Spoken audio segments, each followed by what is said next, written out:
Ladies and gentlemen, Northwest's father. What's good? Kanye, how you doing, man? What's good? Welcome How to you doing, TMZ. Kanye? Thank you so much. So, first of all, thank you so much for coming here and doing this.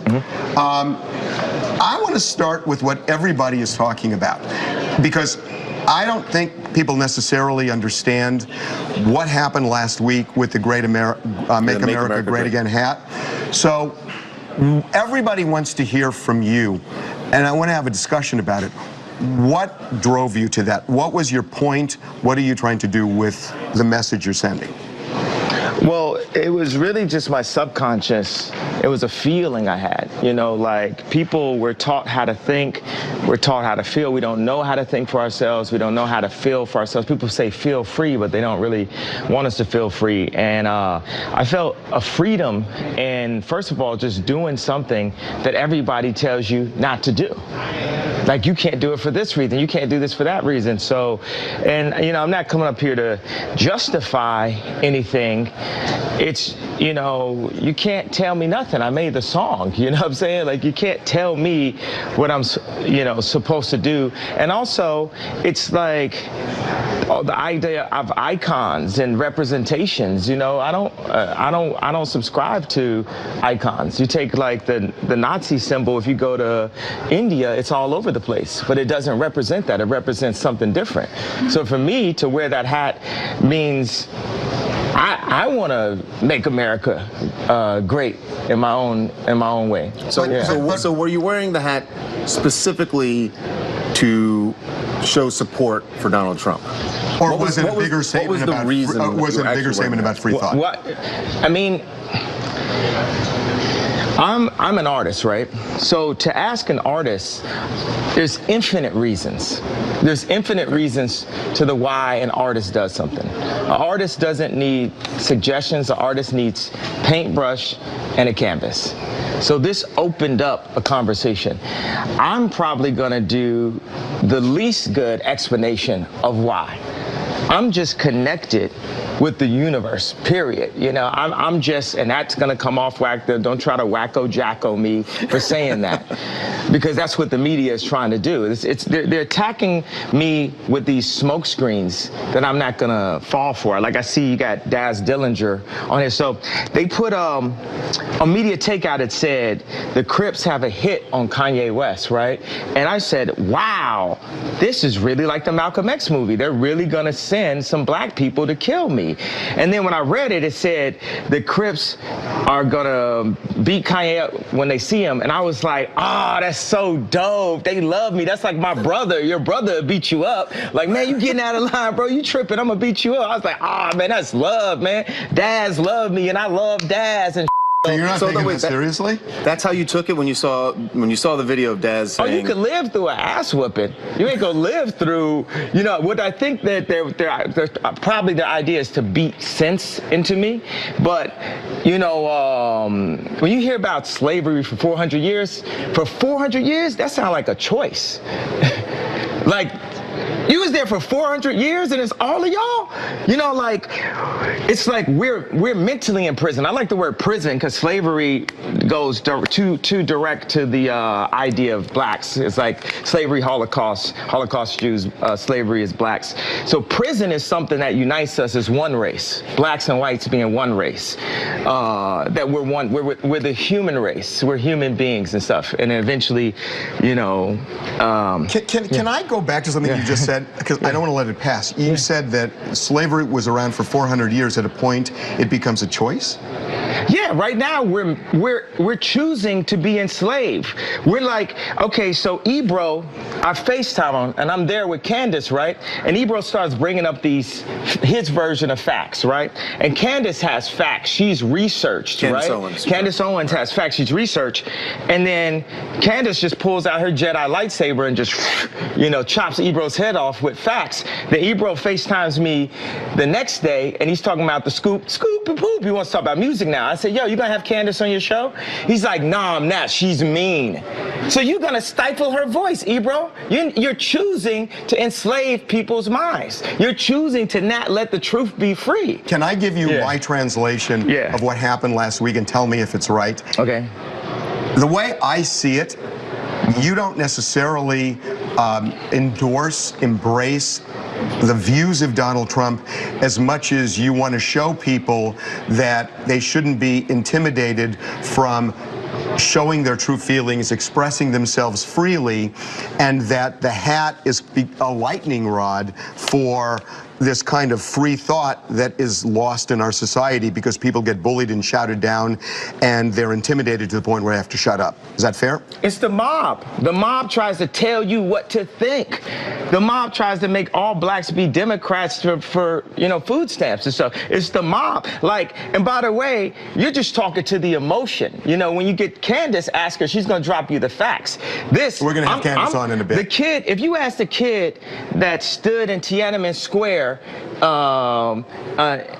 front of the tank why he did it, he might not be able to explain that. But you can't diminish that moment if I can't give you the direct explanation. But that kid had a righteous point of view that he really believed in, and that's why he was standing in front of the tank. My righteous point of view is free thought. Now, if you want to ask me, I don't have extremely strong political opinions. You could talk to John Legend if you want some political. I've never been into politics. I just love Trump. That's my boy. Like, it's like so many rappers. You'll look at a video of Snoop Dogg loving Trump, but then he get in the office and now they don't love him. Like, Trump is one of rap's favorite people, right? But we talk about this, that before he was elected president, people in hip hop, it was an in thing to put Donald Trump in your rhyme somewhere. And by the way, I am in hip hop, but I'm not just in hip hop. I'm a black person in the black community, but I'm not just that. I feel like one thing is people try to minimize me to artists, hip hop, black community. Yeah, I'm always gonna represent that, but I also represent the world. I represent not even the future, it's the now. We're in 2018. We're in the now, bro, you know what I mean? And I represent the now, and I represent what the possibilities of a new peaceful planet. We're at the beginning of it. You saw the North Korea, but people denounce that. And you say, you said this thing, you put this whole thing, people love to say all, every, blah, blah, blah. It's not that. It's 100 sides to every story. So if you talk about Trump, there's a laundry list of things that I don't have in front of me that my friends would text me or write me emails and say, he did this. Some of them Obama did too, but it wasn't, it's loud and say, wow, the room is quiet in here. The room is quiet now and stuff. So you have their attention. Okay, and then there's positive things, right? And that never comes out. That's when they refer to fake news because it can be skewed and stuff. It's like the media and the liberals and the echo chamber and all that is having the most sore loss of all time. Like that, we're gonna just keep putting out, it's like torture porn. We're gonna keep showing you negative, when these are human beings. Even like with George Bush, people said, don't apologize. I'm like, wait a second, I just saw George Bush pushing George Bush Sr. in a wheelchair and he just lost his wife. Do you know how bad I would wanna go to George Bush and say, I'm sorry for hurting you. I was an artist, I was hurting when I went up to the telethon. I said something in the moment, but when I look at you as a dad and a family member, I'm sorry for hurting you. Think about Obama. Obama was the opioid to our pain. He pacified us, but he pissed the Nazis off even more. Hold on, bro. I'm on a wave right here. Okay. All right. You talk every day. All right. This is with the love. Give me a hug. I don't mean, but it's come on. It's all good. It's all good. Let genius be free. So we're going to go and talk. I want to talk to the guys in Charlottesville on both sides. On both sides. Do you know what Obama would say? He'd be like, man, if you're this, blah, blah, blah. I'm not a white supremacist. I don't support white supremacy. By the way, white supremacy is a redundant statement in America. Whites are supreme in America. That's what we taught. I went home and my mom and my dad, wow, they're all in one. My wife said to my daughter, tell daddy what you learned in school. And she said, I learned that mama's white and I'm black. I said, damn, I wish I got the heads up. They said, no, we had to tell her because of Martin Luther King's birthday. But a white teacher told her that. So what does it mean to be black in America if a white teacher tells her that she's black? You might be Kanye West's daughter, but you black. My daughter was free. We start putting these ideals and ideals on people. That's why we are in a simulation. When you're 3 years old, 2 years old, you go and you hop up on a coffee table, and then your auntie that you don't really like comes to you and says, don't jump on that while you playing. It's a coffee table. Now you're 3 years old. You don't care about coffee or a table. This went from being something that elevates you while you're playing to something that is a distraction, you know, I can't even find the exact word, obstruction to your joy. Now, by the time you're 30, by the time you're 40, by the time you're 50, how many coffee tables do you have in your life that you're trying to make everyone happy? People need to start worrying about themselves. If I go and grab some water out the fridge and I'm in the studio, I'm not asking nobody if they want water. I'm not assuming. If you want water, you saw me grab the water. You go grab your own water. We need to start being worried about ourselves and stop being worried about what other people think. And we have the right to free thought. And guess what? No, this is not the Malcolm X movie. No black person is finna touch Kanye West. We got love. Nobody finna touch me. Nobody. Okay, so we're going to take a break, but I just have to ask one quick thing. Based on what you've just said here, it sounds to me you got precisely the reaction you wanted by wearing that hat. I didn't want a reaction. You wanted a reaction. No. You knew there was going to be a reaction. I knew there was going to be a reaction, but I'm just living my life day by day, doing what I feel and what the Spirit calls upon me to do. But it also opens up this dialogue that you're not apologizing, because everybody else, when they make a statement like that, they end up apologizing because they're so worried about what people say on social media. Well, you know why? You know why when I went to visit him the first time, right after the election. Yeah, and I took the tweets down and everything. Yeah. Because I was drugged the out, bro. I was drugged out. I was on opioids. 2 days after I got off of opioids, and I was addicted to opioids, 2 days I got off of opioids, I'm in the hospital, right? I'm taking hey, everyone listen to this, please. 2 days before I was in the hospital, I was on opioids. I was addicted to opioids. I had plastic surgery because I was trying to look good for y'all. I got liposuction because I didn't want y'all to call me fat like y'all called Rob at the wedding and made him fly home before me and Kim got married. I didn't want y'all to call me fat, so I got liposuction, right? And they gave me opioids, right? And I started taking 2 of them and then driving to work on the opioids, right? Then my boy, and I'd always ask my boy, you know, to hand me if it's, you know, we on tour, give me some weed, blah, blah, blah. So he had to go give me the opioids. And there was talks amongst my camp, like, Ye's popping pills, right? So when he handed this to me, he said, you know, this is used to kill genius, right? So I didn't take it. 2 days later, I'm in the hospital. I was taking 2 pills a day at that time. When I left the hospital, how many pills you think I was given? 7. I went from taking 2 pills to taking 7. So the reason why I denounced, why I dropped those tweets and everything, because I was drugged the out, bro. And I'm not drugged out. These pills that they want me to take 3 of a day, I take 1 a week, maybe 2 a week. Y'all had me scared of myself, of my vision. So I took some pills so I wouldn't go to the hospital and prove everyone right.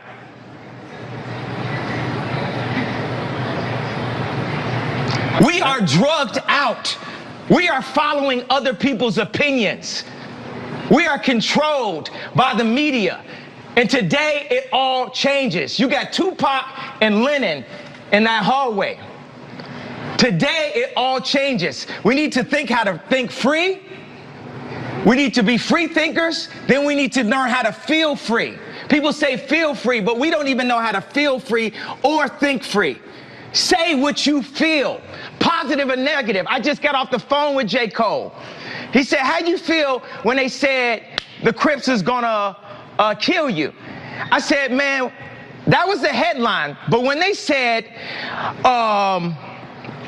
they wanted to beat me up, I said, that's great. They're my brothers. They love me. They don't want nothing to happen to Ye. They just want to beat some sense into me. I love Daz. I love the Crips. I love the Bloods. I love everyone. But you and I have had a talk about this, Kanye, that you say you have to love everybody. I just don't believe that, because I think there are people who are evil and people who want to hurt you. And I think you've got to distinguish people, and however you want to do it, but you've got to distinguish this group from this group, or this person from this group. Okay. The people are not. And you want to hear everybody's side, but people are not at some point. It's probably better just to have Harvey, because I got too much to say, and when y'all both say stuff, y'all just gonna confuse my stream of thought. Okay. I love you, but you can sit here. That's cool. Now I was gonna. Thanks. I was gonna stand on this chair right now, right? You know why I'm not standing on the chair right now? Do you all remember an Oprah Winfrey moment? Mm-hmm. What do y'all remember, Oprah Winfrey? Who's that? Tom Cruise. He was in love, right? He jumped on the couch, and what happened? Now he's crazy. So because of that, I'm not gonna hop on my coffee table. He's also a Scientologist. Does that makes him crazy? Crazy a little bit. Okay, so you're more crazy to be a Scientologist. So Scientology is a lesser religion than any other religion, right? They believe in aliens. Wait a second. Scientology is a lesser religion than any other religion. That's what you're saying? It's not believable, and it's not a religion. So what's a religion? Well, they're not classified as a religion. And what's the reason for that? Financial gain? Oh, they don't have as much money as the church. Yeah, you're going to lose this one, Charlie. Yeah. You're going to lose this one. I think we've gotten a little off. Okay, so look. No. Hold on. What is it? We haven't. We're on now. We're on now. You remember I gave how many people are feeling? How many people felt something that I said today? Raise a hand if you felt something that I said today. Do you feel that I'm feeling? Do you feel that I'm being free and I'm thinking free? Yes. I don't think you're thinking anything. I think what you're doing right now is actually asking thought. And the reason why I feel like that is because, Kanye, you're entitled to your opinion. You're entitled to believe whatever you want. But there is fact and real world, real life consequence behind everything that you just said. And while you are making music and being an artist and living the life that you've earned by being a genius, the rest of us in society have to deal with these threats to our lives. We have to deal with the marginalization that has come from the 400 years of slavery that you said for our people was a choice. Every day we have to walk into that truth while you choose to say things that, to be honest with you, dog, are nonsensical. You want to think freely? That's fine. I'll combat your free thought with my free thought, because mine is grounded in a reality that I have been given and a reality that I'm going to change, but I'm not going to do it by pretending that the enemies are on the same team as me. And frankly, I'm disappointed, I'm appalled, and brother, I am unbelievably hurt by the fact that you have morphed into something, to me, that's not real. That's the way I feel. Stand on all the coffee tables you want to stand on. Say whatever you want to say, but don't throw a stone, then hide your hand like the rest of us are just going to swallow it. Yay, be yay. I'm off it forever. Do you. But remember, the life that I live is as a real person. An actual person. Now the thing is, he said he said grounded in reality. This reality has been forced upon us. It is a choice. Just like when I said slavery is a choice. The reality, we can make our own reality. We can talk about history, but not too long. We need to talk about our now, because we can fix and start loving each other now. I say we have no enemies. We don't have enemies. Black people have a tendency to focus and march when a white person kills a black person or wears a hat. But when it's 700 kids being killed in Chicago, it's okay. It's okay for blacks to kill blacks. But if it's a white thing, I don't think anybody's saying that's okay. That's no, wait. There's been more focus and more marches. That is a lie. About don't whites believe that. killing blacks than kids in Chicago killing each other. That's a lie. There are black people working. There are no marches. Over 90% black people getting killed are killed by other black people. No, that's a fact. The black homicide rate is a fact. That is a fact. Black on black crime is a fact. But there are black people. Okay, wait a second. now this is a problem. Wait a second. We have to. You're too far. You have to be closer to me. I'm here right now. There are black people working every single day. Brother, don't scream because it will make us look crazy. I don't care how we look in front of this. Candace, You talking some. come on over. No, when you scream, this is what I'm saying. when you scream and you don't talk, it doesn't look right. Let me just say something. Let me impart this upon you. Okay, this is a perfect example of what I'm talking about because these are two different versions of somebody else's truth. This is two different versions of somebody else's truth. So he gets up and he's talking slavery, right? Okay, I'm not enslaved, so that it's like I don't mean to insult his reality. No, Kanye, come on over. I just want to give him a hug. Right? Like I don't mean to. No, I think he might want to fight me, but I want to give him a hug. Okay, but let's finish conversation and then more. What Kanye just I love you, and I want to give you a hug. I feel like you want to fight me right now, but I love you. I don't fight with my fist, man. I've been through that. This is what I'm saying. So if I come over there, you're not gonna fight me? No, I'm not gonna hit Kanye West and TMZ.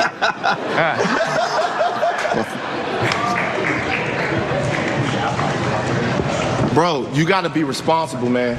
Bro, I'm sorry I hurt you. You gotta be responsible. I'm sorry I hurt you, bro. Your voice is too big. You gotta I'm sorry I hurt you, bro. I love you, bro. I'm sorry I hurt you with my words, bro. Yeah, bro. I love you, bro. Responsible, man. Bro, you gotta be responsible. I didn't mean to say things that hurt you. I didn't mean to wear the hat out the blue and shock so many people and not give them a way out of the pain. I understand that gave him pain, that made him see pain. But guess what? When I went into the hospital, we're now in the hospital. TMZ is the hospital to fix the world. Obama. Bro? Yeah. That's not true. Listen, first of all, calmly. What's your name, though? I'm Van. It's not true. I'm sorry for disappointing you, Van. Yeah, listen. Yeah. Calmly. Yeah. What you said up there a second ago, the statistic on black on black violence is true. What they don't tell you is there are people dedicating their lives to working throughout the problems of black people. There are black people every day, boots on the ground. Right now. They're all over the place that are working towards this. Like every single day, people are trying to fix this problem. The narrative that black people don't care about black lives until a white person takes them is false. That is not true.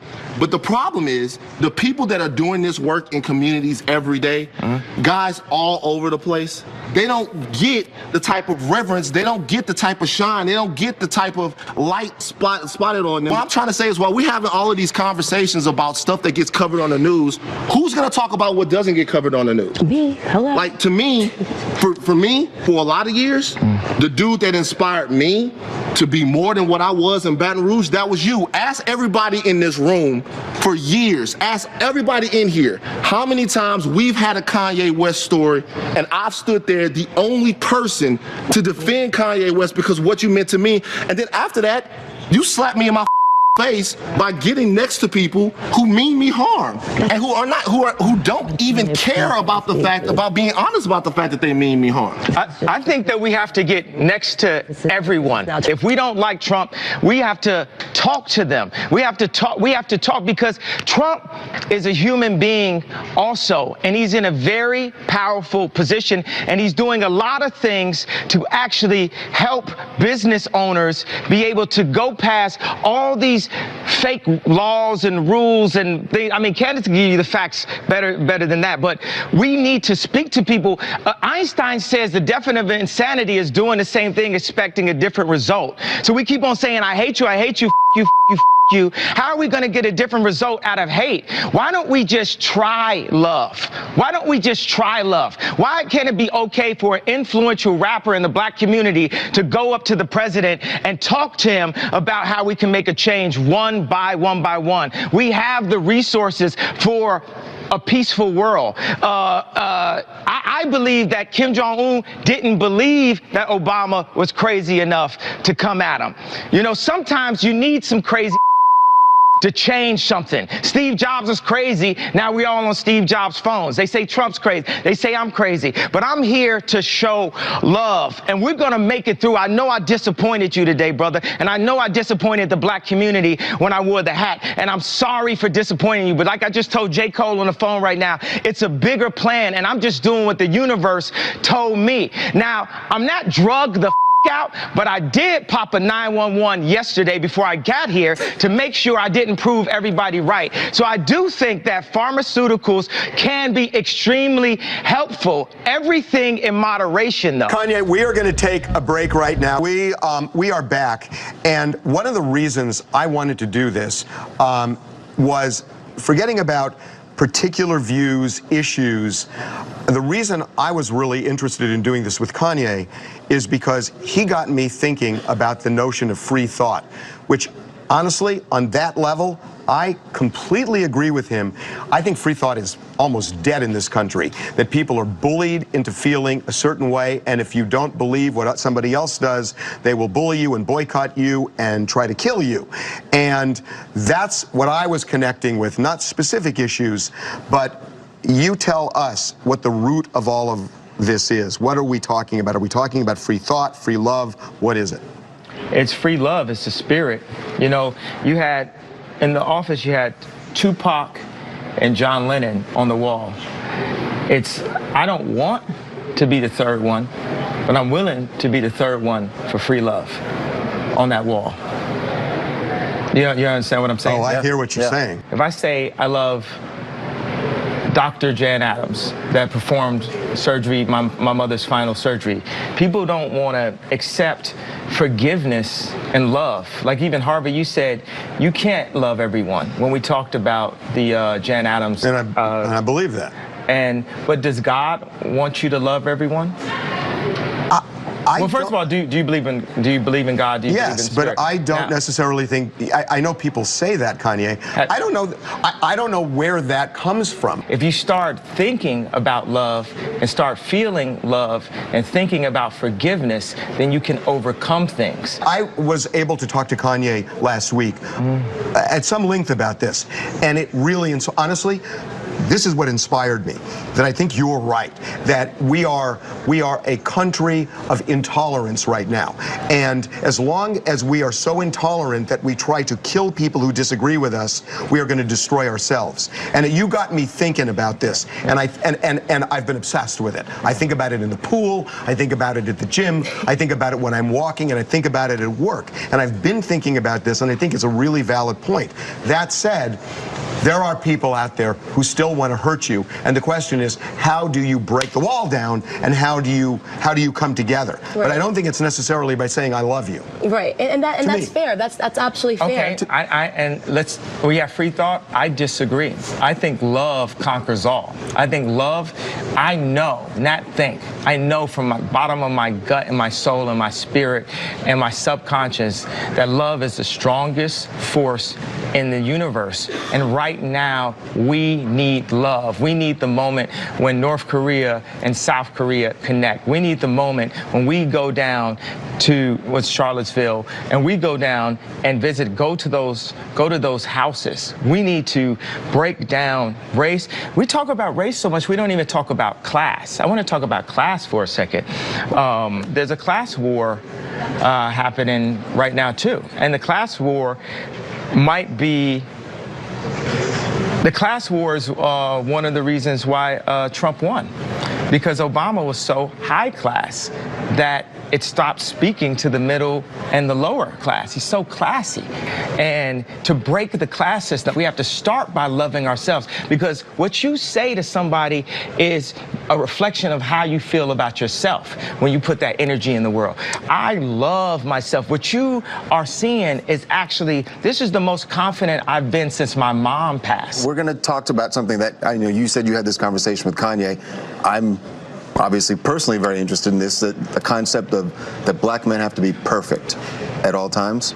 It was just a point about Hollywood and the media perception of black men. This perfect idea of superhero with Obama or Michael Jordan. I want to show people that it's okay to screw up and you still can make it through things. We are out of time, but I gotta say, one of the reasons I wanted to do this, people can disagree with, lots of things in this world, and, I don't agree with everything you say for sure, but what I love What I love is the idea of talking about something that is really lost in this country.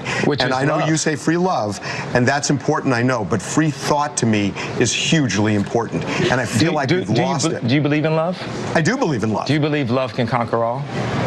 I believe love can help. Just be honest. I believe be love honest. Can, You said it in this room, and you I don't believe love that. can help, but I don't think it can conquer. I think reasoning. I think the brain is as important as the heart, and I think that until we allow our brains to open up and use the capacity that we have, and not feel straitjacketed, you're never gonna conquer this world with a heart. In my view, you are a hugely important person, and your voice has to be heard. Your voice has to be heard. Thank you for the time. Thanks a lot.